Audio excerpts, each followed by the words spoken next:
الحمدللہ رب العالمین والصلاة والسلام علی سید المرسلین اما بعد فاعوذ باللہ من الشیطان الرجیم بسم اللہ الرحمن الرحیم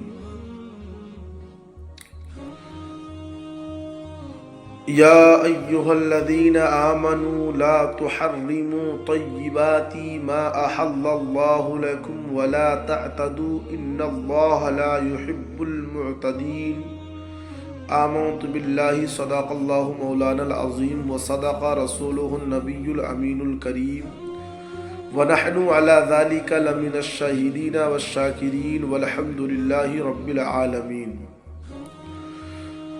سب سے پہلے آقائے نامدار مدینے کے تاجدار نبی آخر الزماں خاتم پیغمبرہ کی بارگاہ میں درود شریف کا نذرانہ محبت پیش کر لیں، کیونکہ مسلمان جب تک اللہ کے نبی نے فرمایا، ابن ماجہ کی حدیث ہے کہ مسلمان جب تک مجھ پر درود شریف پڑھتا رہتا ہے فرشتے اس پر رحمتیں بھیجتے رہتے ہیں۔ اب آپ کی مرضی ہے پڑھیں یا نہ پڑھیں۔ اللہم صلی علی سیدنا مولانا محمد مبارک وسلم صلاۃ و سلام علیک سیدی یا رسول اللہ صلی اللہ تعالی علیہ وسلم۔ یہ مہینہ رجب المرجب کا چل رہا ہے، جس میں ایک تاریخ آنے والی ہے جسے 15 رجب المرجب کی تاریخ کہتے ہیں اور کونے کی بھی تاریخ کہا جاتا ہے، جس میں مسلمانان اہل سنت اس کو احتشام کے ساتھ سیدنا سرکار امام جعفر صادق رضی اللہ تعالی عنہ کے نام کا نیاز دلاتے ہیں، ایصال ثواب کرتے ہیں اور فیضان و برکات حاصل کرتے ہیں۔ تو ایک سنی مسلمان کا کام صرف نیاز ہی دلانا نہیں، کونڈے پر فاتحہ لگانا ہی نہیں، بلکہ سیدنا سرکار امام جعفر صادق رضی اللہ تعالیٰ عنہ کے تعلیمات کو بھی سمجھنا ضروری ہے، ان کی ذات کو بھی سمجھنا ضروری ہے کہ سیدنا سرکار امام جعفر صادق رضی اللہ تعالیٰ عنہ کون ہے، ان کی سیرت طیبہ کیا ہے، ان کی عبادت و ریاضت، ان کا علم، ان کا تقوی، ان کی پرہیزگاری، ان تمام تر چیزوں سے ایک سنی جو ہے ناواقف ہے، لہٰذا سرکار جعفر صادق رضی اللہ تعالیٰ عنہ کے حالات زندگی کو بھی جاننا ضروری ہے۔ شواہد النبوہ کے اندر علامہ جامی رحمۃ اللہ علیہ فرماتے ہیں کہ شہید کربلا، راکب دوش مصطفیٰ، امام عرش مقام، امام ہمام، صحابی ابن صحابی حضرت امام حسین رضی اللہ تعالیٰ عنہ کے بڑے پوتے عظیم تابعی بزرگ حضرت امام جعفر صادق رضی اللہ تعالیٰ عنہ کی ولادت 17 ربیع الاول 80 یا 83 ہجری پیر شریف کے دن مدینہ پاک میں ہوئی۔ آپ رحمت اللہ علیہ کی کنیت ابو عبداللہ اور ابو اسماعیل، جبکہ لقب صادق، فاضل اور طاہر ہے۔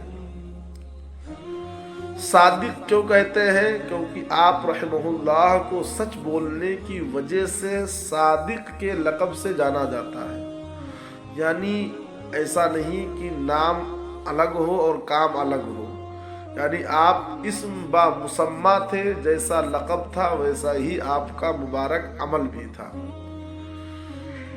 حضرت امام جعفر صادق رضی اللہ تعالی عنہ کی والدہ محترمہ کا نام مبارک حضرت بی بی ام فروہ بنت قاسم بن محمد بن ابو بکر صدیق رضی اللہ تعالی عنہم ہے، جبکہ آپ کے والد محترم کا نام مبارک حضرت امام محمد باقر بن علی زین العابدین بن امام حسین رضی اللہ عنہم ہے، یعنی امام جعفر صادق رضی اللہ تعالی عنہ والدہ کی طرف سے صدیقی اور والد محترم کی طرف سے حسینی سید ہے۔ سبحان اللہ۔ امام جعفر صادق رضی اللہ تعالی عنہ کون ہے؟ حضرت امام جعفر صادق رضی اللہ تعالی عنہ تابعی بزرگ ہیں۔ آپ نے 2 جلیل القدر صحابہ کرام حضرت انس بن مالک اور حضرت سہل بن سعد رضی اللہ تعالی عنہما کی زیارت کی اور جو کسی صحابی کی زیارت کرے اسی کو تابعی کہا جاتا ہے۔ معلوم ہوا کہ حضرت امام جعفر صادق رضی اللہ تعالیٰ عنہ تابعی ہیں۔ آپ سے آپ کے شہزادے حضرت امام موسیٰ کاظم، امام اعظم ابو حنیفہ، امام مالک، حضرت سفیان ثوری اور حضرت سفیان بن عیینہ رحمہ اللہ علیہم اجمعین جیسے بڑے بڑے بزرگوں نے فیض پایا۔ سبحان اللہ۔ ایک شخص کا بیان ہے شواہد النبوہ کے اندر، علامہ جامی نے نقل فرمایا ہے کہ ایک شخص کا بیان ہے کہ ہم تابعی بزرگ حضرت امام جعفر صادق رضی اللہ تعالیٰ عنہ کے ساتھ حج کرنے جا رہے تھے۔ راستے میں ہم ایک جگہ کھجور کے سوکھے ہوئے درختوں کے پاس ٹھہرے۔ امام جعفر صادق رحمۃ اللہ تعالیٰ علیہ نے آہستہ سے کچھ پڑھا جو میں نہ سمجھ سکا۔ پھر آپ نے ان سوکھے درختوں سے فرمایا، اللہ پاک نے تم میں جو ہمارے لیے رزق پیدا فرمایا ہے اس میں سے ہمیں بھی کھلاؤ۔ اسی وقت میں نے دیکھا کہ کھجوروں کے گچھے آپ رحمۃ اللہ علیہ کی طرف جھک رہے تھے۔ آپ نے مجھ سے فرمایا، قریب آؤ اور بسم اللہ پڑھ کر کھاؤ۔ میں نے ایسی مزیدار کھجوریں اس سے پہلے کبھی نہیں کھائی تھی۔ اللہ رب العزت کی ان پر رحمت اور ان کے صدقے ہماری بے حساب مغفرت ہو۔ یہ شان ہے حضرت امام جعفر صادق رضی اللہ تعالی عنہ۔ جب سیدنا سرکار امام حسین رضی اللہ تعالی عنہ کے پوتے کی یہ شان ہے تو پھر سیدنا سرکار امام حسین کی عظمت کا عالم کیا ہوگا۔ حضرت امام جعفر صادق رحمۃ اللہ علیہ کیسے مستجاب الدعوات تھے، یعنی آپ کی دعائیں قبول ہوتی تھی۔ امام جعفر صادق رضی اللہ تعالی عنہ کی ایک کرامت دیکھیے۔ ایک آدمی نے آپ سے دعا کے لیے عرض کی، اللہ پاک مجھے اتنا مال دے دے کہ میں بہت سے حج کروں۔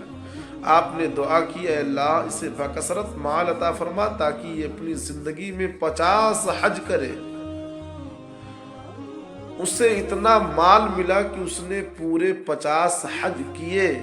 جب 51 مرتبہ حج کے لیے جب 51 مرتبہ حج کے لیے پہنچا اور غسل کے لیے نہر وغیرہ میں گیا تو پانی کی تیز موجیں اسے بہا کر لے گئی اور وہ اسی میں ڈوب کر فوت ہو گیا۔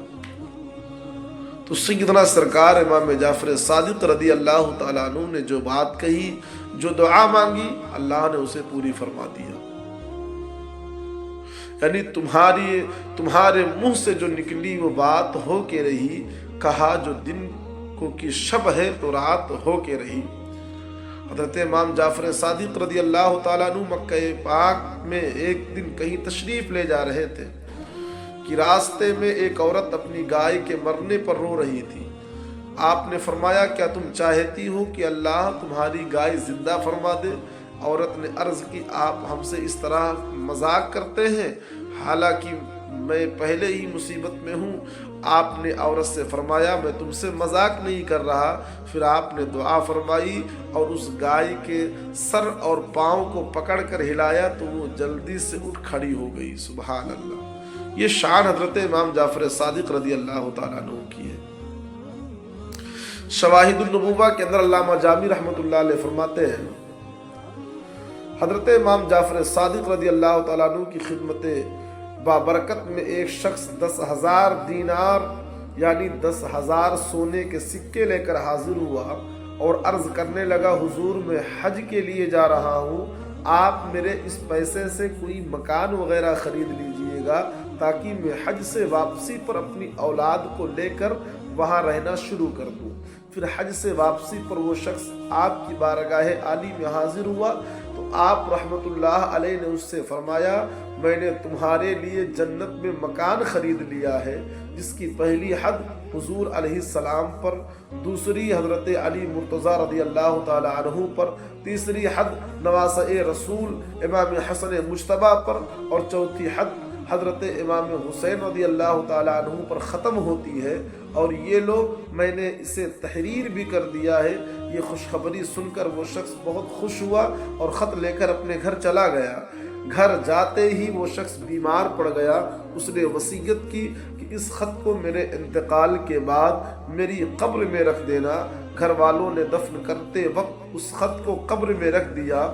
دوسرے دن دیکھا تو وہی خط قبر کے اوپر رکھا ہوا تھا اور اس کے پیچھے یہ لکھا تھا امام جعفر صادق نے جو وعدہ کیا تھا وہ پورا ہو گیا، یعنی اسے جنت میں مکان عالی شان مل گیا۔ سبحان اللہ۔ حضرت امام جعفر صادق رضی اللہ تعالی عنہ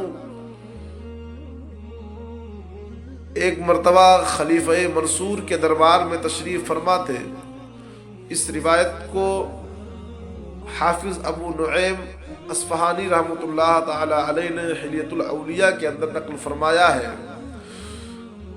جب منصور کے دربار میں حاضر تھے، مکھیاں بار بار خلیفہ کے منہ پر بیٹھتی تھیں۔ خلیفہ نے تنگ آ کر عرض کی، اے عبداللہ، اللہ پاک نے مکھی کو کیوں پیدا فرمایا ہے؟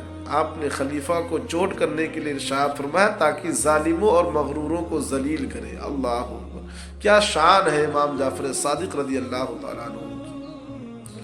عاجزی دیکھیں، چونکہ ہمیں صرف نیاز تک ہی محدود نہیں رہنا ہے، بلکہ زندگی کو سمجھ کر کے اور حتی الامکان زندگی پر عمل کرنے کی کوشش بھی کرنا ہے۔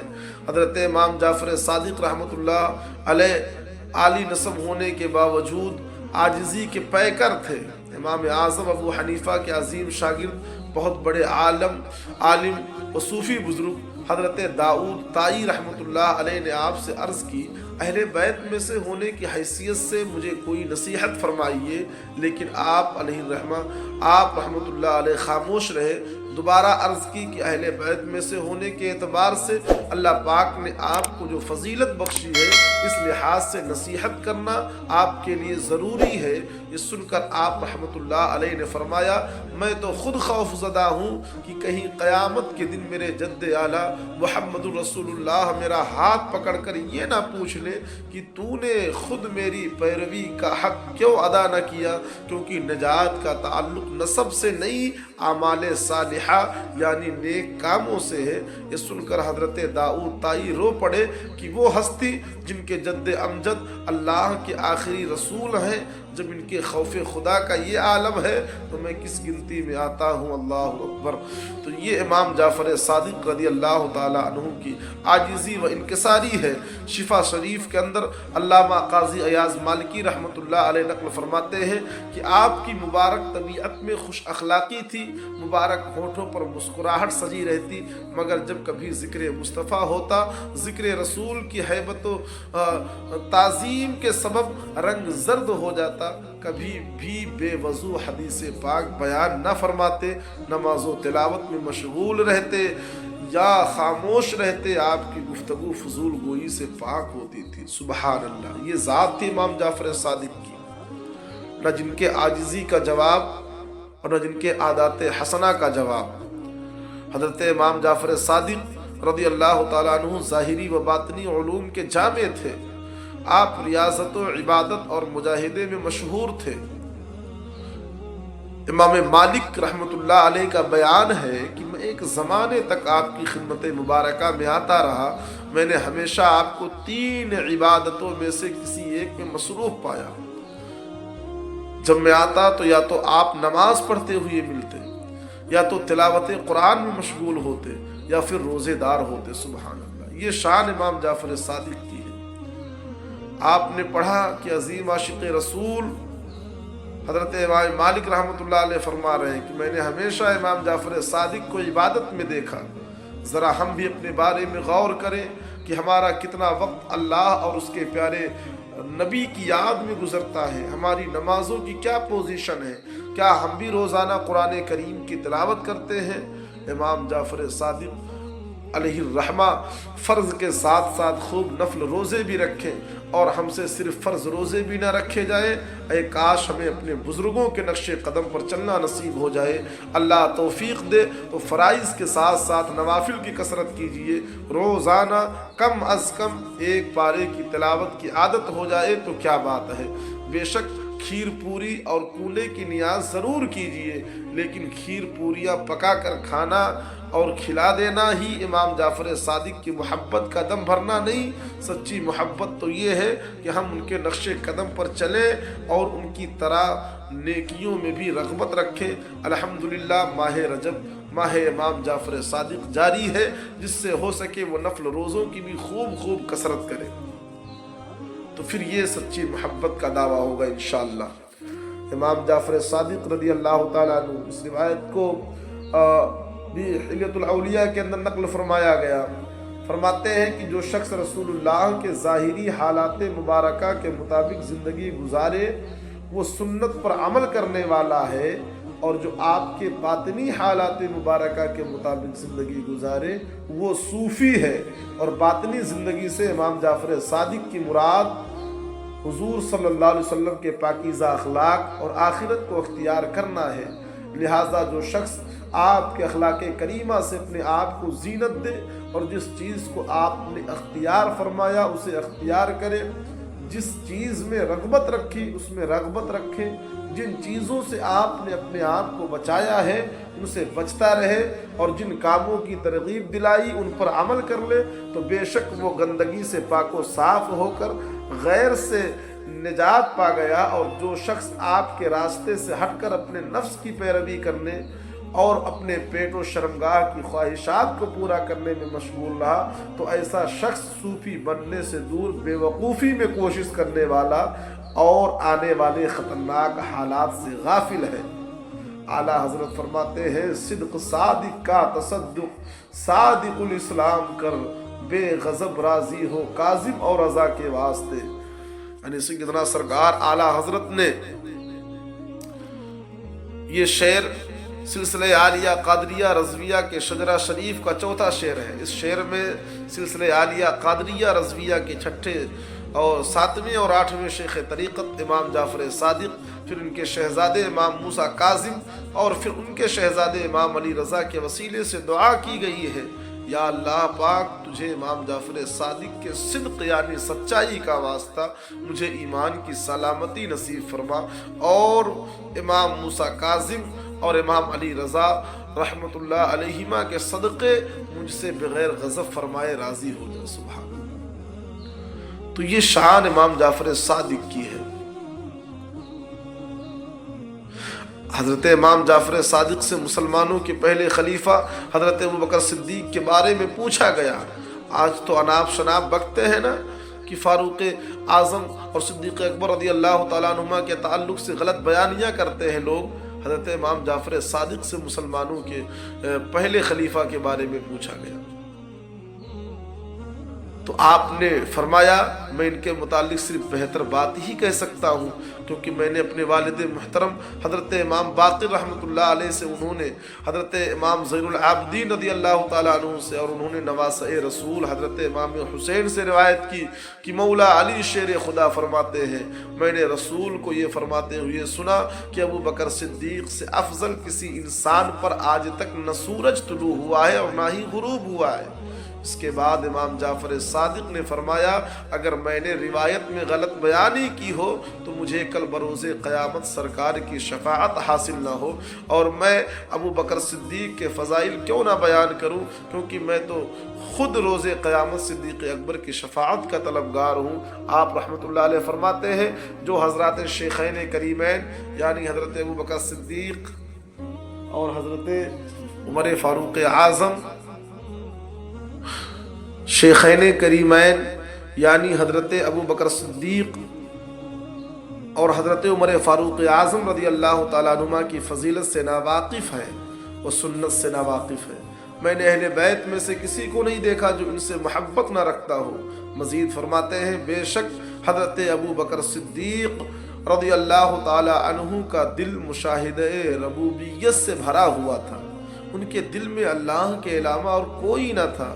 وہ لا الہ الا اللہ کا ورد کثرت سے کرتے، اور امیر المؤمنین حضرت عمر فاروق اعظم کی زبان مبارک پر اکثر اللہ اکبر جاری رہتا تھا۔ سبحان اللہ۔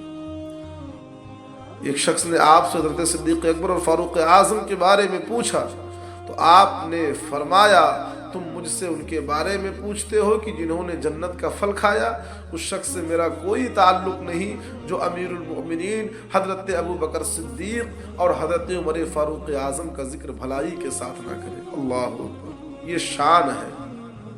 حضرت امام جعفر صادق رضی اللہ تعالیٰ عنہ اتنی عظمت و شان کے مالک ہونے کے باوجود موت کو یاد کرتے آپ رات کو قبرستانوں میں تشریف لے جایا کرتے اور فرماتے اے قبر والو کیا بات ہے کہ میں تم لوگوں کو پکارتا ہوں تو تم کوئی جواب نہیں دیتے ہو؟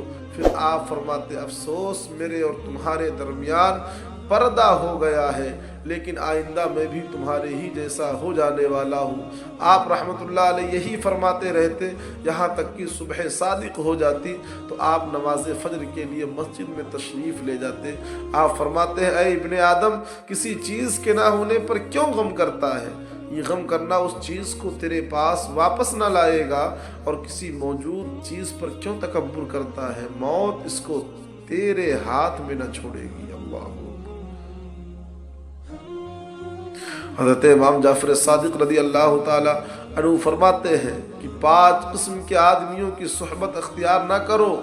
بہت جھوٹ بولنے والا شخص، کیونکہ تم اس سے دھوکہ کھاؤ گے، اور وہ سراب یعنی ریتیلی زمین کی وہ چمک جو چاند یا سورج کی روشنی پڑنے سے پیدا ہوتی ہے، جس پر پانی کا دھوکہ لگتا ہے یعنی پانی لگتی ہے کی طرح ہے، وہ دور والے کو تیرے قریب کر دے گا اور قریب والے کو دور کر دے گا۔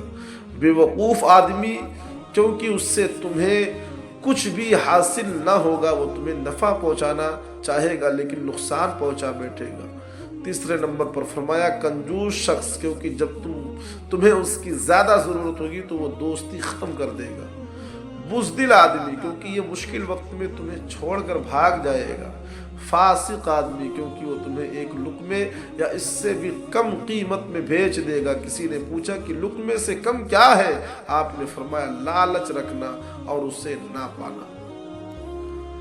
اب آخری بات سن لیں کہ کونا ہم کرتے ہیں رجب کے مہینے میں، لہٰذا یہ تمام تر چیزیں جو میں نے بیان کیا یہ سیدنا سرکار امام جعفر صادق رضی اللہ تعالیٰ عنہ کے زندگی کے کچھ گوشے تھے جو میں نے آپ کے سامنے رکھے۔ اب جو ہے لہٰذا ہم محبت کریں سیدنا سرکار امام جعفر صادق رضی اللہ تعالیٰ عنہ سے۔ ایک چند نصیحت سن لیں، اس کے بعد آخری بات کر کے میں گفتگو ختم کرتا ہوں۔ حضرت امام جعفر صادق رضی اللہ تعالیٰ عنہ کے فرامین کیا ہیں؟ فرماتے ہیں کہ اللہ تمہیں کسی نعمت سے نوازے اور تم اس پر ہمیشگی چاہو تو اس پر زیادہ سے زیادہ شکر ادا کرو۔ دوسرے نمبر پر فرمایا کہ اگر تمہیں رزق میں تاخیر محسوس ہو تو استغفار یعنی استغفر اللہ کی کثرت کرو۔ اللہ پاک نے دنیا کو حکم ارشاد فرمایا اے دنیا جو میری عبادت کرے تو اس کی خدمت کر، اور جو تیری خدمت کرے تو اسے تھکا دے۔ اللہ اکبر۔ امام جعفر صادق رضی اللہ تعالیٰ عنہ نے چوتھے نمبر پر نصیحت کی صدقہ کے ذریعہ رزق میں اضافہ اور زکوٰۃ کے ذریعہ اپنے مالوں کو محفوظ کر لو۔ اللہ پاک نے سود کو اس لیے حرام کیا تاکہ لوگ بھلائی کرنے سے نہ رک جائیں۔ اللہ پاک فضول خرچی کرنے والے کو محروم کر دیتا ہے۔ دین میں لڑائی جھگڑے سے بچو کہ یہ دل کو مصروف رکھتا اور نفاق یعنی منافقت پیدا کرتا ہے۔ اور فرمایا کہ میانہ روی اختیار کرنے والا تنگ دست یعنی غریب نہیں ہوتا۔ پرہیزگاری سے افضل کوئی زیادہ راہ نہیں، خاموشی سے بہتر کوئی چیز نہیں، جہالت سے بڑھ کر کوئی نقصان دہ دشمن نہیں، اور جھوٹ سے بڑی کوئی بیماری نہیں ہے۔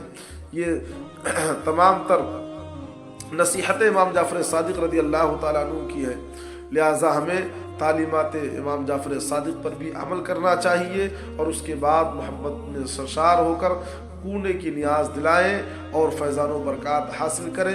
صدر الشریعہ حضرت علامہ مفتی محمد امجد علی اعظمی رحمۃ اللہ علیہ فرماتے ہیں کہ ماہ رجب میں یعنی بعض جگہ حضرت امام جعفر صادق کو ایصال ثواب کے لیے پوریوں کے کنڈے بھرے جاتے ہیں، یہ بھی جائز ہے، مگر اس میں بھی اسی جگہ کھانے کی بعضوں نے پابندی کر رکھی ہے، یہ بیجا پابندی ہے۔ یعنی کچھ لوگوں کا یہ کہنا ہے کہ نہیں کھیر کو یہیں پہ کھایا جائے، یہیں پہ کیا جائے، تو اس طریقے سے یہ سب بیجا پابندیاں ہیں۔ اس کنڈے کے متعلق ایک کتاب بھی ہے جس کا نام داستان عجیب ہے، اس موقع پر بعض لوگ اس کو پڑھواتے ہیں، اس میں جو کچھ لکھا ہے اس کا کوئی ثبوت نہیں ہے، وہ نہ پڑھی جائے، فاتحہ دلا کر ایصال ثواب کریں۔ چونکہ بات یہ ہے کہ اسی طریقے سے دیکھا جاتا ہے کہ 10 بیویوں کی کہانی سنی جاتی ہے، لکڑہارے کی کہانی اور جناب سیدہ کی کہانی، سب من گھڑت قصے ہیں، ان کو نہ پڑھا کریں، اس کے بجائے سورہ یاسین شریف پڑھ لیا کریں کہ حدیث پاک کے مطابق 10 قرآن ختم کرنے کا ثواب ملے گا۔ یہ بھی یاد رہے کہ کنڈے ہی میں کھیر کھلانا ضروری نہیں، دوسرے برتن میں بھی کھا اور کھلا سکتے ہیں اور اس کو گھر سے باہر بھی لے جا سکتے ہیں۔ بے شک نیاز و فاتحہ کی اصل یعنی بنیاد ایصال ثواب ہے، اور کنڈے کی نیاز ایصال ثواب کی ایک قسم ہے۔ ایصال ثواب یعنی ثواب پہنچانا قرآن کریم و حدیث مبارکہ سے ثابت ہے۔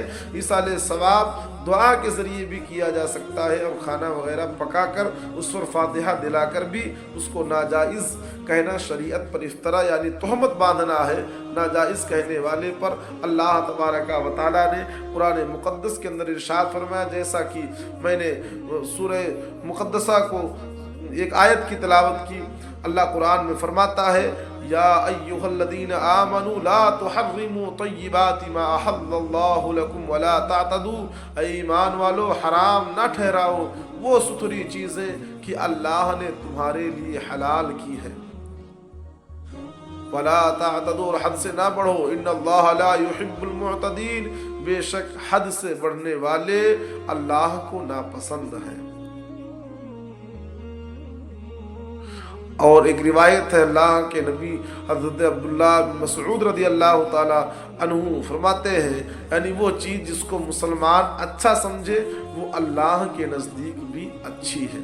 اللہ تبارک و تعالی ہم لوگوں کو صحیح معنوں میں برکتیں حاصل کرنے کی توفیق عطا فرمائے۔ مفتی احمد یار خان نعیمی فرماتے ہیں کہ امام جعفر صادق کی فاتحہ کرے کہ اس کی برکت سے بہت اڑی یعنی اٹکی ہوئی مصیبتیں دور ہو جاتی ہیں۔ سبحان اللہ۔ اللہ تبارک و تعالی تعلیمات امام جعفر صادق رضی اللہ تعالی عنہ پر عمل کرنے کی توفیق عطا فرمائے، سچی عقیدت کی توفیق عطا فرمائے، شریعت و سنت پر زندگی گزارنے کی توفیق عطا فرمائے۔ السلام علیکم ورحمۃ اللہ وبرکاتہ۔